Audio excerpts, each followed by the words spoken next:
So hello guys, welcome back to my channel. तो आज की इस वीडियो में मैं स्केचिंग के ऊपर बताने वाला हूँ कि स्केचिंग हमारे लिए कितना ज़्यादा ज़रूरी होता है।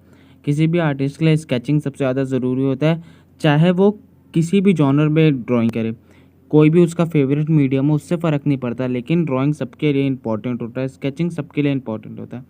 तो आज मैं स्केचिंग करने वाला हूँ। मेरा सब्जेक्ट एक फ्लावर है, फूल। तो मैं एक फूल को ड्रॉ करने वाला हूँ फ्री हैंडली। तो मटेरियल के तौर पे आपको बस ये एक नॉर्मल पेपर और आप पेन ले सकते हैं, पेंसिल ले सकते हैं, कलर ले सकते हैं। ऐसा मैंने पहले भी कहा है कि मटेरियल कुछ भी इतना मायने नहीं रखता स्टार्टिंग में जब आप प्रैक्टिस कर रहे हो। प्रैक्टिस के समय बस मेन फोकस ये है कि आपकी प्रैक्टिस अच्छे से होनी चाहिए। कोई किसी भी मीडियम से हो, उससे फ़र्क नहीं पड़ता, बस आपकी स्केचिंग अच्छी से होनी चाहिए। तो मैंने एक नॉर्मल से जो मेरी स्केच बुक है, जो जिसे मैंने मेंटेन करके रखा है और मैं स्केचिंग जिसमें करता हूँ, तो वो मैंने लिया और पेन लिया है मैंने नॉर्मल सा, जिस पेन से मैं लिखता हूँ। तो स्केचिंग में एक फ्लावर का कर रहा हूँ। तो जब आप किसी की भी स्केच बनाए, किसी की भी ड्राइंग बनाए, तो सबसे ज़्यादा जो इम्पोर्टेंट है वो है प्लेसमेंट के, मतलब कौन सी चीज़ कहाँ आएगी, सबसे ज़्यादा इम्पोर्टेंट ये रखता है। और उसके बाद जो दूसरा सबसे इम्पोर्टेंट है वो है कि आप आउटलाइन को समझें। ठीक है, आउटलाइन जो भी आपकी ड्राइंग है, जो भी आपका रेफरेंस है, उसकी आउटलाइन क्या है, आउटलाइन को अगर आप समझ जाएंगे तो आपको बनाने में काफ़ी आसानी होगी। तो आउटलाइन बनाइए, प्लेसमेंट कीजिए। उसके बाद अगर आपको कोई शेडिंग वगैरह ऐड करने तो आप कर सकते हैं। तो मैंने प्लेसमेंट कर दिया, उसके बाद मैं शेडिंग के तौर पे खाली हैचिंग कर रहा हूँ। तो हैचिंग में यहाँ पे मैं सिंगल हैचिंग कर रहा हूँ, सिर्फ एक डायरेक्शन में स्ट्रोक दे रहा हूँ। और ये मैं किस लिए दे रहा हूँ, फूल में जो पैचेस सब है, जो उस पर डिज़ाइन सब बन रखे हैं, मैं उसके लिए नहीं दे रहा हूँ, मैं खाली वैल्यू ऐड करने के लिए दे रहा हूँ। मतलब जो मैं फूल जिस रेफरेंस फ़ोटो से देख के बना रहा हूँ, उसमें उस फ्लावर की जो वैल्यू है ना, मतलब कहाँ पे डार्क एरिया है, कहाँ पे लाइट एरिया है, खाली मैं उसको ऐड कर रहा हूँ। तो स्केचिंग में यही होता है। आप फ्री हैंड जब कुछ ड्रॉ करें कुछ भी, तो आपको इस पे फोकस नहीं करना कि कितना रियलिस्टिक बन रहा है। बस जो प्रिंसिपल है ड्राइंग के, जो मेन प्रिंसिपल है, आपको खाली उस पे फोकस करना है। अब होता क्या है, स्टार्टिंग में हम स्टार्टिंग से ही क्या कहते हैं, डिफ़िकल्ट बनाने की कोशिश करते हैं, रियलिस्टिक बनाने की कोशिश करते हैं। ये चकाचौंध वाली दुनिया में, जहाँ पे सब सोशल मीडिया पे अपना रियलिस्टिक ड्राइंग वगैरह सब डालते हैं, एक फाइनल वर्क डालते हैं, उस बीच में हमें लगता है कि हमें भी इसी तरीके का वर्क सोशल मीडिया पे डालना चाहिए तभी चलेगा। लेकिन वो वर्क डालने से पहले आर्टिस्ट बहुत प्रैक्टिस करता है। वो प्रैक्टिस सोशल मीडिया पे बहुत ही कम लोग डालते हैं, लेकिन वो प्रैक्टिस सबसे ज़्यादा ज़रूरी होती है। जैसे क्रिकेट खेलने अगर आप जा रहे हो, या इंटरनेशनली जो क्रिकेट खेलते हैं, तो सीधा वो स्टेडियम में जाके क्रिकेट नहीं खेलने लगते, उससे पहले वो काफ़ी प्रैक्टिस करते हैं। उनके प्रैक्टिस होता है, उसके बाद वो जाके इंटरनेशनल प्लेयर सबके साथ खेलते हैं। सीधा नहीं उठ के गए और सीधा मैच खेलने लग गए। तो उस प्रैक्टिस को कोई नहीं देखता है, और ना वो प्रैक्टिस को इतनी शेयर करता है। लेकिन उस प्रैक्टिस के वजह से ही जो क्रिकेटर है वो स्टेडियम में अच्छे से खेल पाता है। वैसे एक आर्टिस्ट के लिए भी होता है, वो प्रैक्टिस सबसे ज़्यादा ज़रूरी है, जो कोई इतनी शेयर नहीं करता। और जैसे मैंने कहा, इस चकाचौंध वाली दुनिया में जहाँ पे सब रियलिस्टिक वर्क डालते हैं, वहाँ पे कोई ऐसी वर्क नहीं डालता जहाँ पे कुछ सीखने को मिले। तो जो बिगिनर आर्टिस्ट होते हैं वो भी इसी चीज़ में रह जाते हैं कि हमें भी एक रियलिस्टिक वर्क बनाना है। स्टार्टिंग में मैं भी ऐसे ही करता था, मैं भी यही सब देखता था, मैं भी सोचता था सीधा रियलिस्टिक वर्क बनाऊँ, बस वही एक आर्ट होता है, बाकी कुछ नहीं। लेकिन जब आप स्केचिंग कर रहे हो, फ्री हैंड स्केचिंग कर रहे हो, तो आपको सही में बहुत ज़्यादा मज़ा आएगा और सीखने को बहुत मिलेगा। आपको आपके मटेरियल के ऊपर कंट्रोल होगा, जो कि सबसे ज़्यादा ज़रूरी है। मटेरियल पे आपको कंट्रोल हो गया तो आप किसी भी चीज़ को बनाने के दम रख सकते हैं। और मटेरियल पे कंट्रोल आना काफ़ी अच्छी बात होती है, बड़ी बात होती है। अगर आपको आपके मटेरियल के ऊपर कंट्रोल हो गया, तो ज़रूरी नहीं है आप स्टार्टिंग से ही पेन से करें, आप पेंसिल से भी कर सकते हैं, ताकि कोई गलती हो तो आप मिटा के सही कर सकें। और जो स्केचिंग के लिए मैं इतना इस पे फोर्स इसलिए कर रहा हूँ, क्योंकि स्केचिंग में क्या होता है, आप क्विकली कुछ भी ड्रॉ करते हैं, जो भी आपके रेफरेंस फ़ोटो है उसको आप ड्रॉ करते हो, उसका तुरंत दूसरी ड्राइंग करने लगते हैं, उसके बाद तुरंत तीसरी करने लगते हैं। इससे क्या है, रिपीटेशन होते हैं, मतलब आप बार बार रिपीट कर रहे हो ड्राइंग को, और आप ड्राइंग से जुड़े हुए हो। इससे क्या होता है कि आपको काफ़ी ज़्यादा फ़ायदा होता है। जब आप कोई फाइनल वर्क बना रहे हो, उसमें काफ़ी फ़ायदा होता है आपको। और दूसरी स्केचिंग की जो सबसे अच्छी बात है, इस तरीके की जो क्योंकि स्केचिंग होती है, इसकी सबसे अच्छी बात है कि आप हर चीज़ में फिर ड्राइंग खोजने लगते हो। मैं जैसे पहले करता था, जब मैं पहले ड्राइंग करता था, जब मुझे इतनी इसके बारे में नहीं पता थी, तो मैं सोचता रहता था मैं अगली क्या बनाऊँ। जैसे किसी हीरो की बना ली, किसी सिंगर की बना ली, किसी रैपर की बना लिया।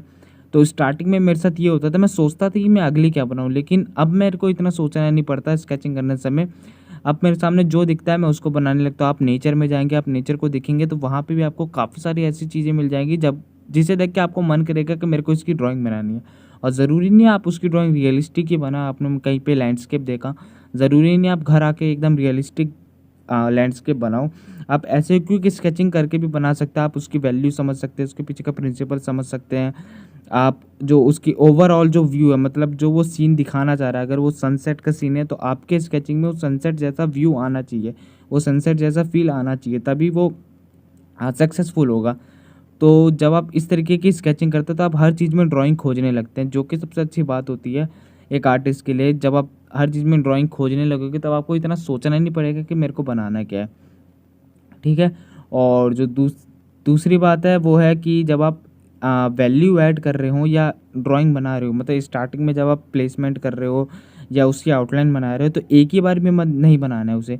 सबसे पहले बनाने से पहले कॉपी के ऊपर 2-3 बार चला के देखना है, मतलब कॉपी से हल्का-सा हवा से ऊपर, जो कॉपी पे टच ना हो वो, थोड़ा-सा ऊपर करके उसे एक बार बना के देखना है। जब आपको लगे हाँ, ये कंफर्टेबल है, मतलब ये सही स्ट्रोक जा रहा है, तब आपको उस पे ड्रॉ करना है। जब हम ऐसे हवा में ड्रॉ करते हैं, कॉपी में ड्रॉ ना करके ऐसे हवा पे ड्रॉ करते हैं, उसे कहते हैं घोस्टिंग, मतलब नाम से ही आपको पता चल रहा है घोस्टिंग। तो इस तरीके से आपको करना है तो आपको काफ़ी आसानी होगी। जब आप हवा पे ड्रॉ कर रहे हो तो आपको एक फ़्लो मिल जाएगा, हाँ, ये फ़्लो मेरा सही है, इस फ़्लो पे अगर मैं ड्रॉ करूँगा तो जो स्ट्रोक मुझे चाहिए वो स्ट्रोक आएगा। उसके बाद आप उसको कॉपी में बनाइए। और जो मैंने बोला मटेरियल पे कंट्रोल होना चाहिए, तो उसके लिए आप स्टार्टिंग से पेन से नहीं बनाना, क्योंकि पेन जो है कहीं कहीं पे डार्क चल जाएगा। मेरी थोड़ी-सी प्रैक्टिस हो गई है इसलिए मैं पेन को थोड़ा लाइट चला रहा हूँ। ये आपने बहुत बार काफ़ी आर्टिस्टों से सुना होगा कि ड्राइंग लाइट करते हैं, मतलब लाइट-लाइट ड्रॉ करते हैं, उसके बाद धीरे-धीरे उसमें वैल्यू ऐड करते हैं, धीरे-धीरे शेडिंग ऐड करते हैं। तो ऐसे ही आपको करना है कि आपको स्टेप बाय स्टेप करना है, एक ही बार में डार्क नहीं करना है। अगर आपने एक ही बार में डार्क कर दिया और वो वैल्यू सही नहीं हुआ तो बाद में वो आप सही नहीं कर पाएँगे। लेकिन अगर आपने स्टेप वाइज़ करा, धीरे-धीरे करके उसे डार्क किया, तो आपको कंट्रोल रहेगा उस पे, और आप उसके बाद उसको वैल्यू, अगर उसकी जो वैल्यू है, वो आप दे पाएँगे सही ढंग से। अब यहाँ पे जो मैंने रोज़ बनाया उसके साथ भी मैंने यही किया है। सबसे पहले मैंने आउटलाइन बना दी है उसकी लाइटली, और किस जगह पे क्या चीज़ आएगी वो प्लेसमेंट वगैरह कर दिया। उसके बाद अब मैं इसमें वैल्यूज़ ऐड कर रहा हूँ, और अब ये आपके ऊपर, आप सिंगल हैचिंग करते हैं, डबल हैचिंग कर रहे हैं, उससे कुछ इतना फ़र्क नहीं पड़ता। लेकिन जब मुझे कहीं पे डार्क एरिया ज़्यादा करना हो तो मैं वहाँ पे डबल हैचिंग कर देता हूँ। जहाँ पे लाइट एरिया करना हो वहाँ पे सिंगल हैचिंग बस काफ़ी है, और जो ज़्यादा ही लाइट एरिया है उसको मैं वाइट छोड़ दे रहा हूँ।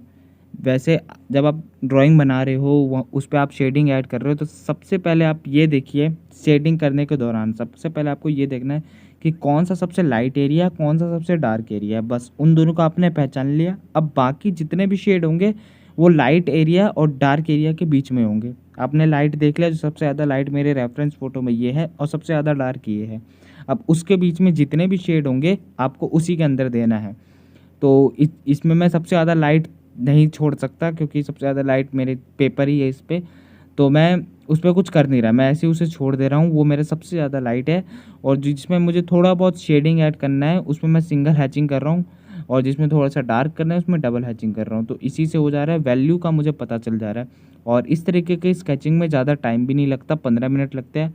तो आप 1 घंटा भी बनाएँगे तो आप काफ़ी सारी ड्राइंग बना लेंगे, जिससे आपकी रिपीटेशन हो जाएगी। जैसे मैंने पहले भी कहा, रिपीट आप करते रहेंगे तो आपका जो कंट्रोल है मटेरियल के ऊपर वो भी होगा, और आप ड्राइंग के साथ जुड़े रहेंगे। अगर आपको टाइम नहीं मिल रहा है एक ड्राइंग बनाने का, तो आप इस तरीके की क्विक स्केचिंग कर सकते हैं, जिससे आप ड्राइंग के करीब रहेंगे, आपका एक फ्लो रहेगा, आप उस ज़ोन में रहेंगे हर वक्त, जिससे अगर आपको कुछ दिनों बाद भी अगर आपको टाइम मिला और आपको कुछ फाइनल वर्क बनाना है तो उसमें आपको आसानी होगी।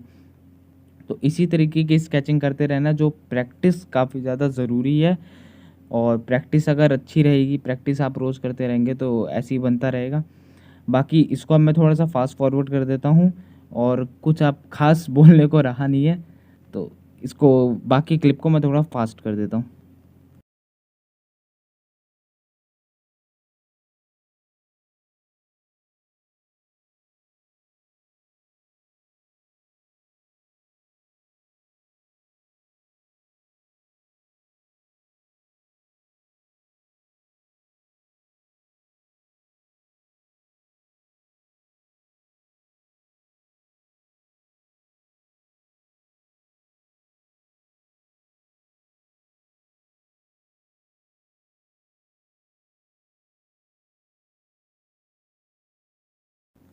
तो ये कंप्लीट हो चुका है।